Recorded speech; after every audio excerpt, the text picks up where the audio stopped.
On a eu récemment la défense des cheminots marocains, qui devaient être présents parmi nous, mais qui n'ont pas pu. 848 cheminots marocains qui ont fait constater que, après 40 ans de bons et loyaux services pour la SNCF, ils avaient une retraite de 1 300 € par mois, alors que leurs collègues français, au bout seulement de 30 ans de bons et loyaux services pour la SNCF, avaient droit à une retraite de 2 600 € par mois. Et je voudrais juste préciser pourquoi est-ce que nous avons fait appel à l'Europe pour cette cause-là. C'est que c'est l'Europe qui avait constaté l'inégalité salariale entre les Portugais, les Italiens et les Français. Et c'est l'Europe qui a dit en 1991, avec le traité de Maastricht, qui a dit vous devez garantir l'égalité d'accès aux emplois publics à tous les Européens. Une société d'intérim qui fonctionne exactement comme les réseaux mafieux utilisent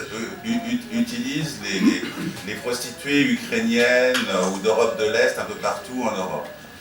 En l'occurrence, il s'agit de travailleurs latino-américains. Et comme par hasard, et justement dans le cadre de la lutte contre le Front National, à la tête des défenseurs de cette exploitation de l'homme par l'homme dans des conditions extraordinaires, enfin, il faut voir le détail. Il y a comme par hasard des élus du Front National, les mêmes qui, il y a quelques années, réclamaient on veut des Marocains, etc., sous prétexte de ce que les Français, paraît-il, seraient paresseux et trop chers. Donc la question c'est, est-ce qu'il y a la volonté politique de l'appliquer? Non. Il n'y a pas la volonté politique de l'appliquer. Parce que sinon on doublerait immédiatement le nombre d'inspecteurs du travail. Hein. Ils sont 767, ça ferait 1400, ça ne coûterait pas si cher que ça. Ça ferait de l'emploi quand on a tellement de chômeurs. Et du coup, ces inspecteurs se chargeraient de faire les contrôles et on embaucherait dans des conditions correctes et on sanctionnerait les patrons voyous. Ah bon, il n'y a pas la volonté de le faire. S'il y avait la volonté de le faire, ça se ferait. Mettez-moi ministre du Travail, donnez-moi un budget, je vous règle ça, moi. Et j'ai un exemple d'une discrimination et d'harcèlement moral que j'ai vécu dans cette société-là. Si vous permettez, je vais vous lire la lettre que j'ai adressée au chef exécutif de l'entreprise. Jusqu'à le moment, je n'ai pas encore reçu aucune réponse, sachant qu'il date de plus que 8 mois. C'est en date de 28 mai 2014, vers 13h45, sur le taxiway. En fait, je travaille à l'aéroport avec les deux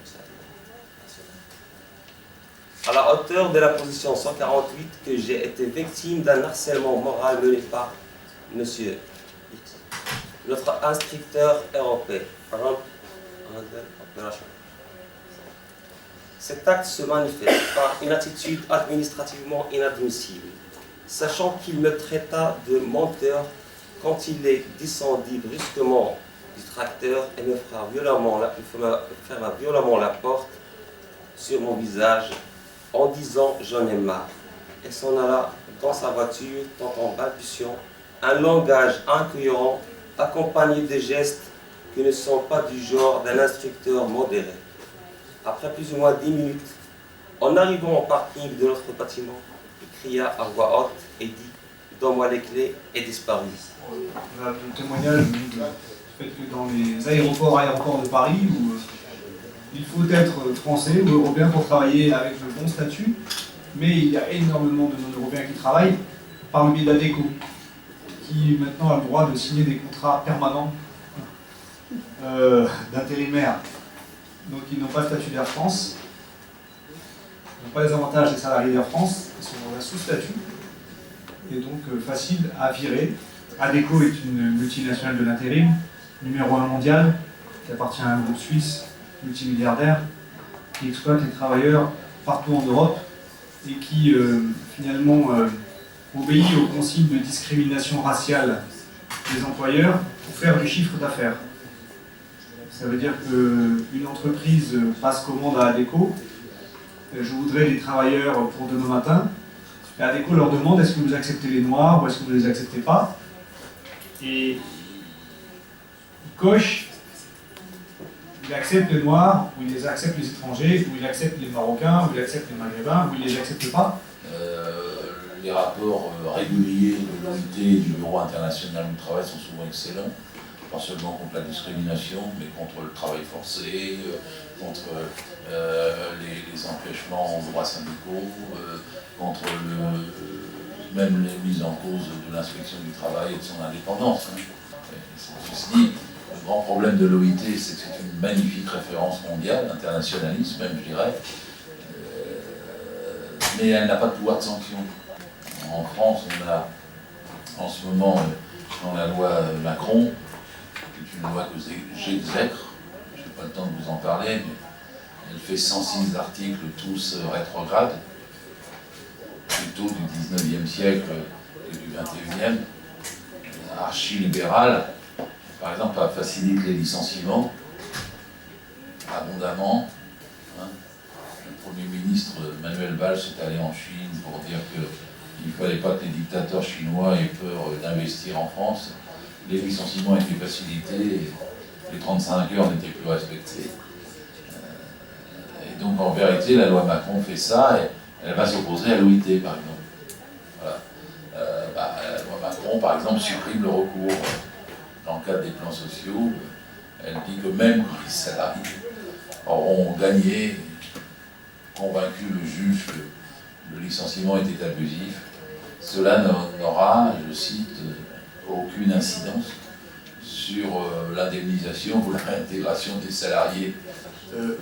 L'une des raisons pour lesquelles on continue à discriminer parfois les travailleurs immigrés, même dans le secteur public et dans le secteur privé, c'est de dire que nos formations n'ont pas égale qualité à la formation des travailleurs européens. Donc ça, c'est aussi un objectif qu'on doit se fixer dans notre intervention. Ce qu'il faut, c'est surtout pas baisser les bras, parce qu'il y a pas mal de monde qui compte sur vous, qui compte sur nous tous. Et sans nous, sans vous, ces personnes se retrouveraient seules. Voilà.